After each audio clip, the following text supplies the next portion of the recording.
আসসালামু আলাইকুম প্রিয় দর্শক, আপনাদের সকলকে আমন্ত্রণ জানাচ্ছি। রাজনীতির অসংখ্য ঘটনা ঘটছে, বাংলাদেশ ভালোভাবে চলছে না, এটা আমরা যখন বুঝতে পারছি তখন এই এনসিপির দুই নেতা, এই সাবেক উপদেষ্টা যে মন্তব্য করছেন সেটি আমাদের কেবল বিস্মিত করছে না, বরং আমরা ঠিক বুঝতে পারছি না যে কেন হঠাৎ তাদের এই উপলব্ধি, কেন তারা ডিপ স্টেটকে এইভাবে সবার সামনে উন্মোচিত করে দিচ্ছেন। আমরা যখন 24 সালের জুলাই আগস্টে যখন সেই জঙ্গি অভ্যুত্থানটা চলছিল, আমরা কিন্তু বলছিলাম যে এটা জামাত শিবিরের আন্দোলন, এর পেছনে রয়েছে মার্কিন ডলার, এর পেছনে রয়েছে পাকিস্তানের আইএসআই। আপনারা আমাদের বিশ্বাস করেননি। এই একটা অদ্ভুত ব্যাপার বাংলাদেশে আমি দেখি, যে আমরা যখন সত্যি কথা বলি, আমরা যখন যৌক্তিক কোনো কথা বলি, তখন আমরা সংখ্যালঘুর দলে পরিণত হই। মিথ্যের সপক্ষে অনেক মানুষ এসে জড়ো হয়, যেটা হয়েছিল জুলাই অগস্টে। জুলাই অগস্টে যারা রাজপথে গিয়েছিলেন সবাই যে জামাত শিবিরের সদস্য তা নয়, কিন্তু এমন একটা আবহাওয়া তৈরি হয়েছিল যে তারাও নেমে গিয়েছিলেন। তারা মনে করেছিলেন আওয়ামী লীগ সরকার, শেখ হাসিনা সরকার না জানি কত খারাপ। আজকে প্রায় 2 বছর হতে চললো, 2.25 বছর। আমি জানি না সেই সব মানুষের উপলব্ধি কি। সামাজিক যোগাযোগ মাধ্যমে যতটুকু দেখি, অনেকেই রিয়েলাইজ করছেন যে that was their wrong decision, that was their wrong acts. However, তো এই দুই উপদেষ্টা, মানে আসিফ তো বোমা ফাটালেন, এটা নিয়ে গতকাল কথা বলেছি, ডিপ স্টেটকে একদম উন্মোচিত করে দিলেন। এখন একটা প্রশ্ন আসছে যে ডিপ স্টেট আসলে কারা?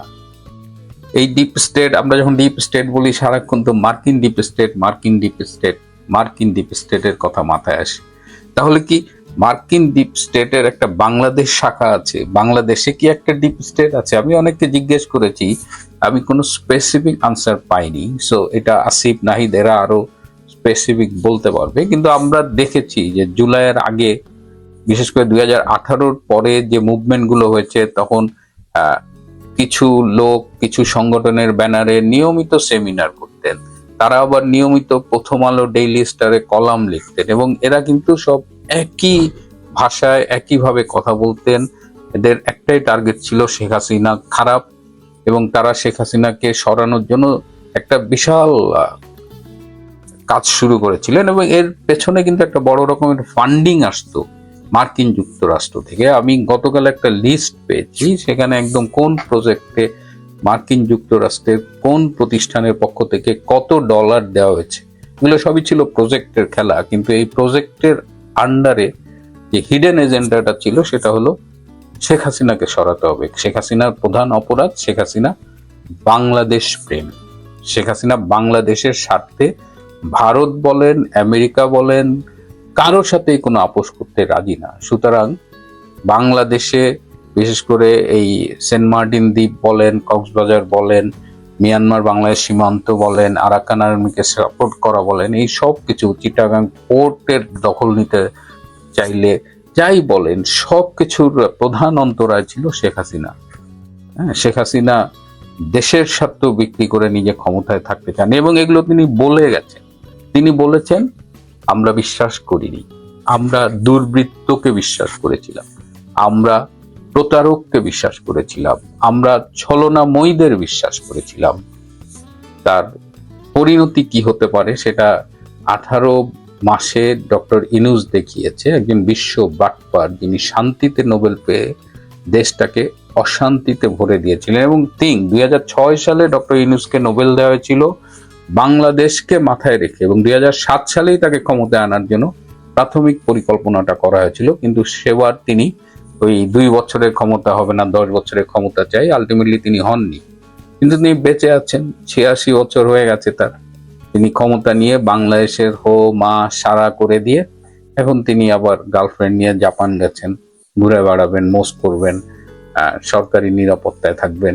কিন্তু আমাদের এই বাচ্চা উপদেষ্টা দুইটা, এরা কেন এই সরল স্বীকারোক্তি দিচ্ছেন সেটা নিয়ে যখন আমি ভাবছি, আমার কাছে কয়েকটা ব্যাখ্যা মাথায় এসেছে।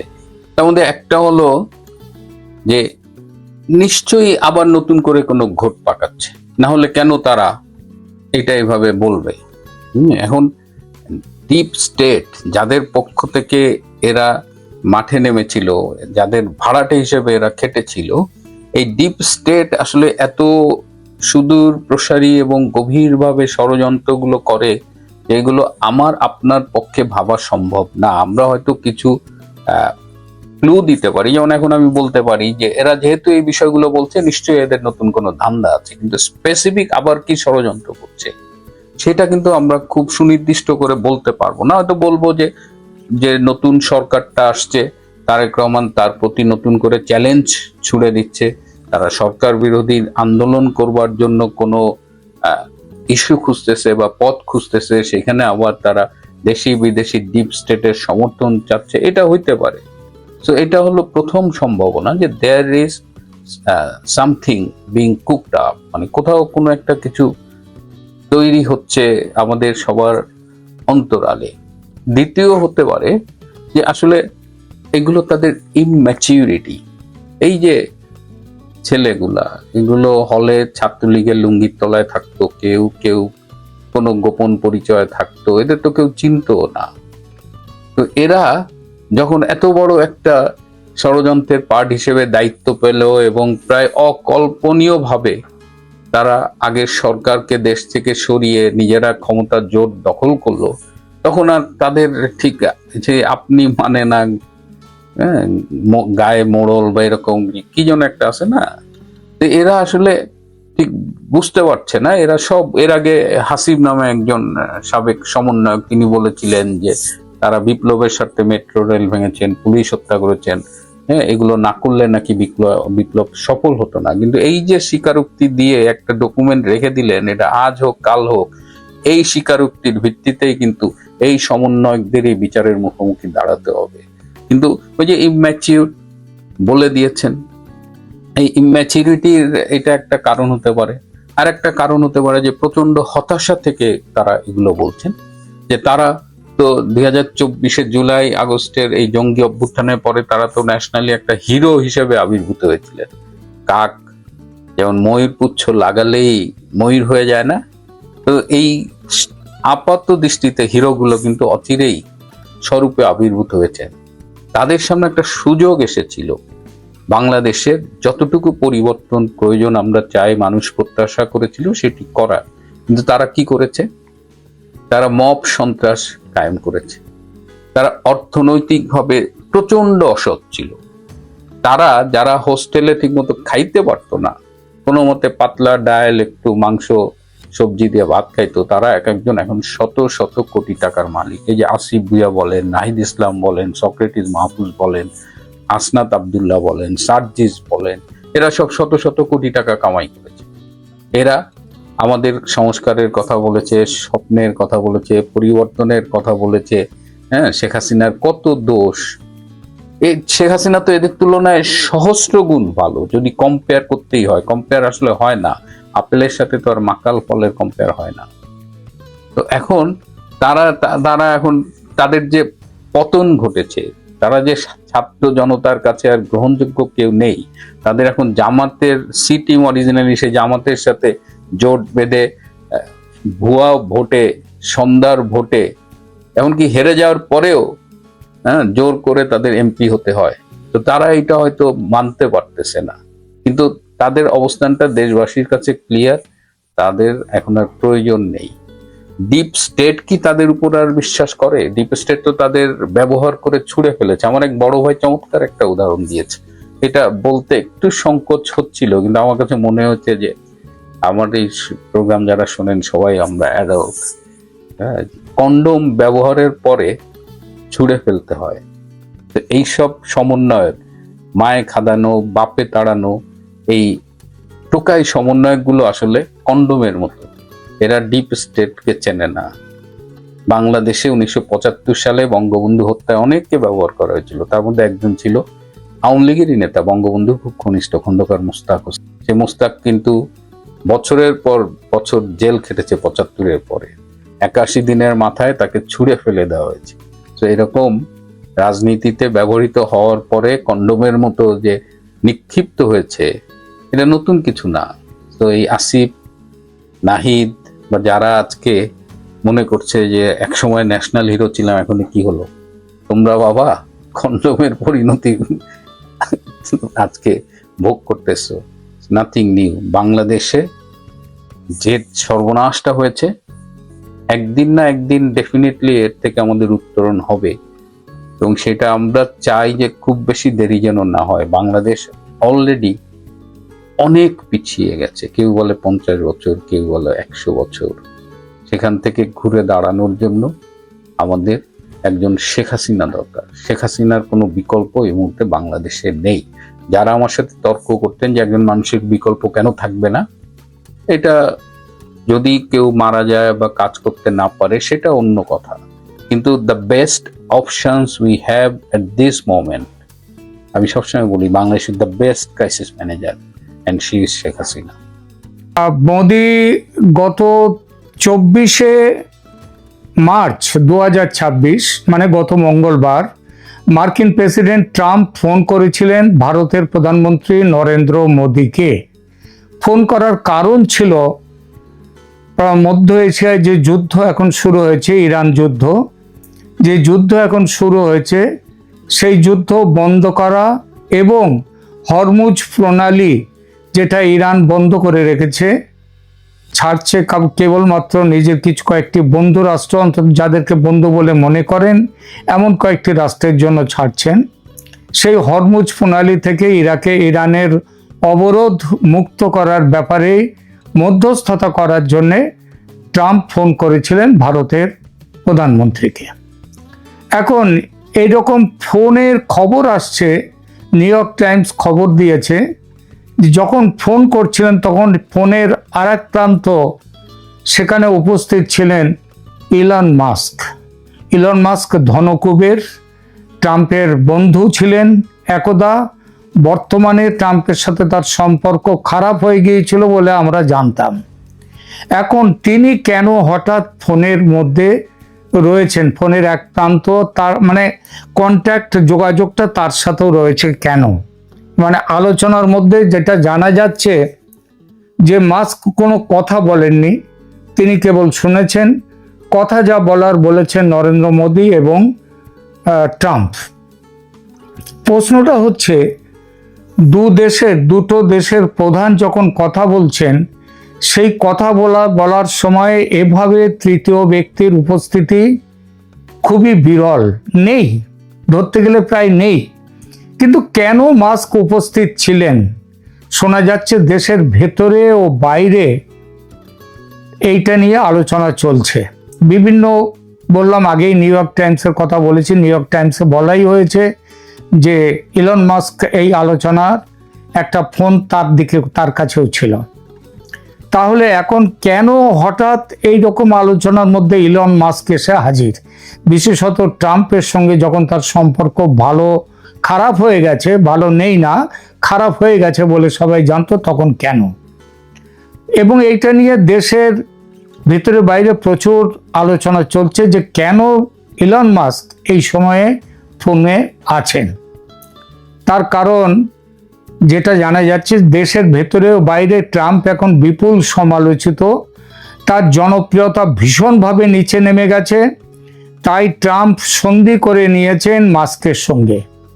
কিন্তু নরেন্দ্র মোদি বা কেন আলোচনার মধ্যে বেসরকারি এক ব্যক্তি মাস্কের থাকার অনুমতি দিলেন, নাকি তিনি অনুমতি দেননি, অথচ কোনো ফর্মাল অনুমতি দেননি, তবুও আলোচনায় মাস্ক ছিলেন?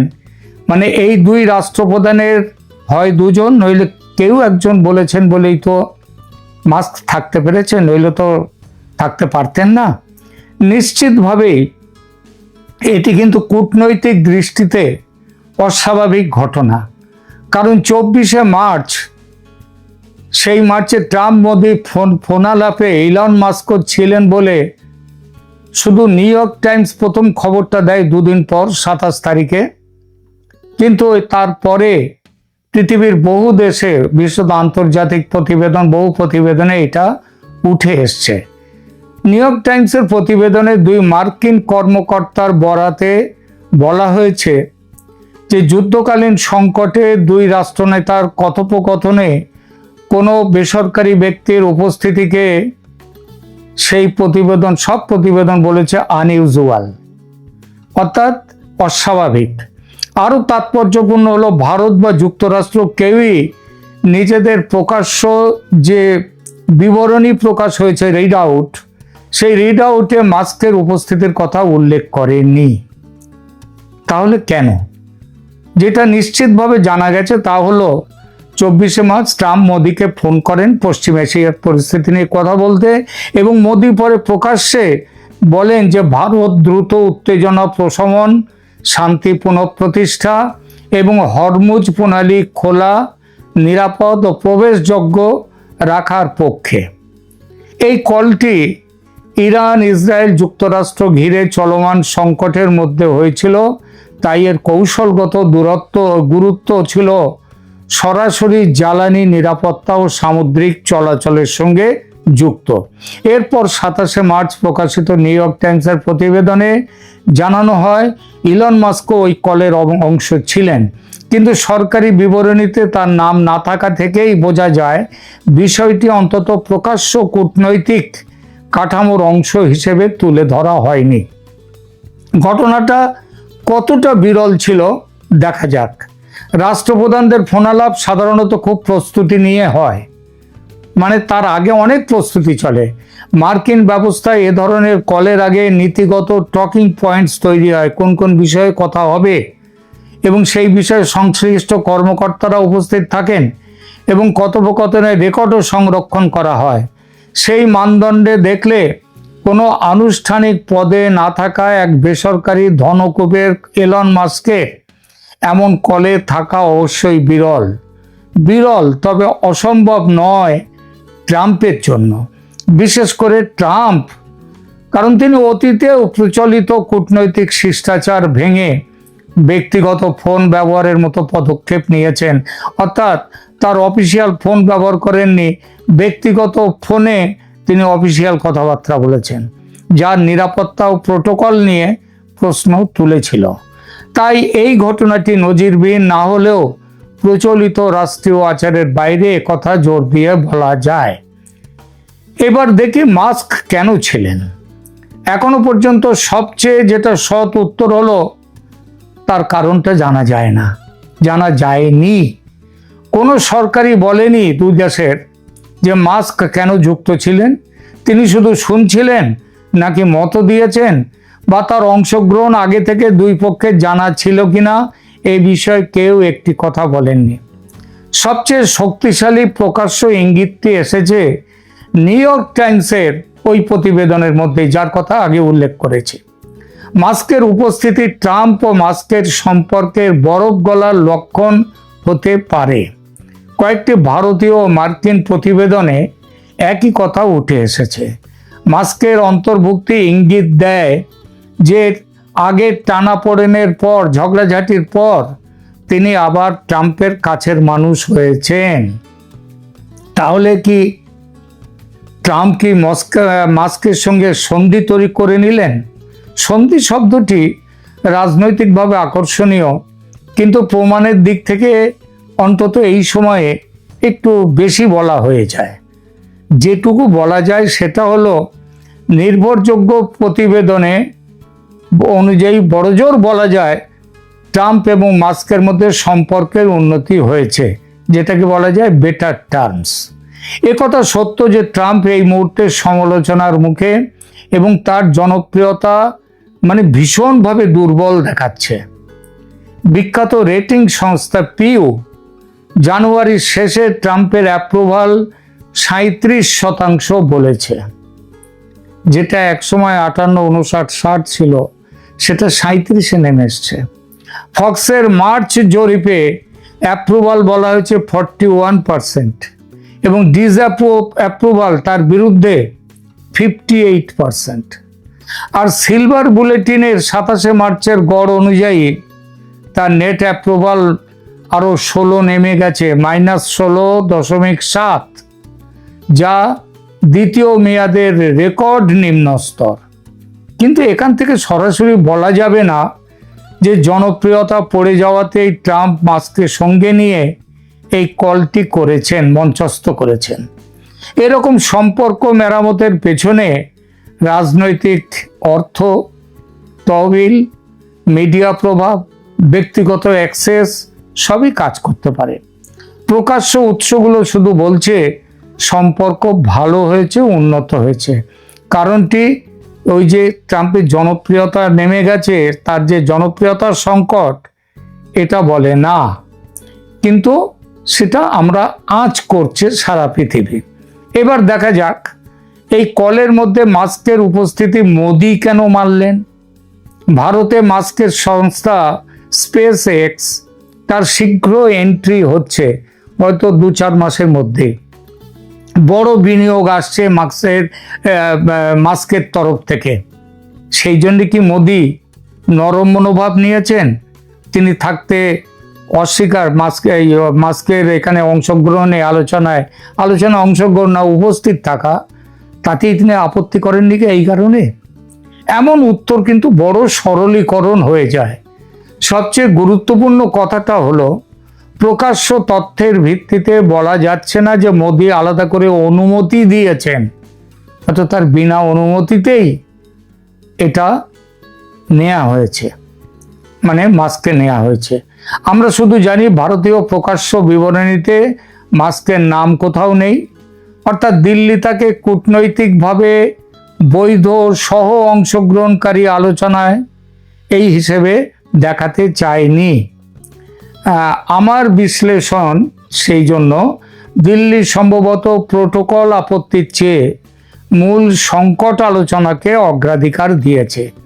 মোদির নিজের বিবৃতি পুরোটা জুড়েই ছিল ডি-এসক্যালেশন, পিস এবং হরমুজ খোলা রাখা, অর্থাৎ অবস্থার অবনতিটাকে আটকে দেয়া, শান্তি এবং হরমুজকে খুলে দেয়া। অর্থাৎ ভারতের কাছে মূল বিষয় হচ্ছে ফলাফল, কে উপস্থিত থাকলো না থাকলো মার্কিনীদের তরফ থেকে, সেটা তাদের ব্যাপার। আরেকটি রাজনৈতিক ব্যাখ্যাও আছে। যখন সক্রিয় যুদ্ধ, তেলের রুট এবং বৈশ্বিক সরবরাহ নিয়ে অনিশ্চয়তা চলছে, ভয়ঙ্কর অনিশ্চয়তা, তখন ভারত হয়তো যুক্তরাষ্ট্রের প্রেসিডেন্টের সঙ্গে সরাসরি লাইন খোলা রাখাকে বেশি গুরুত্বপূর্ণ ভেবেছে। এমনকি কলের বিন্যাস অস্বাভাবিক বলেও। এই ব্যাখ্যাটি অবশ্য অনুমান ভিত্তিক, কেউ বলেননি, কিন্তু ঘটনা প্রবাহের সঙ্গে কিন্তু এইটা সামঞ্জস্যপূর্ণ ব্যাখ্যা। এ থেকে কি বোঝা যায় আর কি বোঝা যায় না? প্রথমত, এটা কি বিরল? অবশ্যই। যুদ্ধকালীন 2 রাষ্ট্রনেতার কলে বেসরকারি ব্যক্তির উপস্থিতি ভীষণভাবেই অস্বাভাবিক। তবে এটি নিয়মতান্ত্রিকভাবে অবৈধ ছিল এমন প্রমাণ প্রকাশ্যে নেই, কারণ কেউই স্বীকার করেননি। আর স্বীকার করেননি বলে মিয়া বিবি রাজি তো কেয়া করেগা কাজী, মানে মাস্ক চেয়েছেন, ভারত আপত্তি করেনি, মানে মেনে নিয়েছে, সুতরাং অসুবিধা কোথায় মাস্কের আসার? মাস্ক কেন ছিলেন এই মিটিংয়ে, মানে আলোচনায়? তারও ফোন লাইন কেন তার কাছেও ছিল? সরকারি ব্যাখ্যা নেই। সবচেয়ে শক্তিশালী যে ব্যাখ্যা সেটা হলো ট্রাম্প মাস্ক সম্পর্কের বরফ গলেছে। মাস্ক নীতি নির্ধারণে সক্রিয় ভূমিকা আগে নিয়েছেনও আগে, কিন্তু এবার নেওয়া শুরু করেছেন এমন প্রমাণ নেই। তবে কাতার, সৌদি আরবে বিশাল বিনিয়োগ আছে মাস্কের কোম্পানির, এবং যুদ্ধ বিরাট আর্থিক ক্ষতির মুখে ফেলেছে মাস্ককে, তাই এটা তার কাছে ব্যবসায়িক স্বার্থ। আর ট্রাম্প কি দুর্বল হয়ে যাচ্ছেন মাস্কের কাছে? ট্রাম্পের অ্যাপ্রুভাল দুর্বল, সমালোচনা বাড়ছে, আর শুধু জনপ্রিয়তা কমাই এই অ্যাপ্রোচমেন্ট বা এই আবার মিলিয়ে নেয়া মাস্কের সাথে সম্পর্ক, এটা প্রমাণিত নয়, কিন্তু এটা হওয়ার সম্ভাবনা উড়িয়ে দেওয়া যায় না। আর মোদিকে অনুমতি দিয়েছেন, আগেই বলেছি ভারত তার যে রিড আউট, সেই রিড আউটে মাস্কের নাম নেই। মোদি ব্যক্তিগতভাবে মাস্ককে অনুমোদন দিয়েছেন বা আপত্তি তুলেছেন বা আপত্তি তোলেননি এমন তথ্য কোথাও নেই। আমরা যেটাই বলবো সেটা আমাদের অনুমান। আমার যেটা মনে হয়, ঘটনাটিকে আমি 3 স্তরে দেখছি। প্রথমত এটি স্পষ্টতই প্রোটোকল ভাঙা অস্বাভাবিক ঘটনা, তাতে কোনো দ্বিমত নেই। দ্বিতীয়ত, মাস্কের উপস্থিতি ট্রাম্প মাস্ক সম্পর্কে পুনরায় উষ্ণ হওয়ার ইঙ্গিত দিচ্ছে, কিন্তু সেটি এখনো পূর্ণ রাজনৈতিক জোটের প্রমাণ নয়। তৃতীয়ত, মোদির দিক থেকে এটি মাস্ককে বৈধতা দেওয়ার চেয়ে বেশি ছিল সংকটকালে ওয়াশিংটনের সঙ্গে যোগাযোগ খোলা রাখার বাস্তববাদী সিদ্ধান্ত। অর্থাৎ এখানে কূটনৈতিক শিষ্টাচার বা এটিকেটের চেয়ে ভূ রাজনৈতিক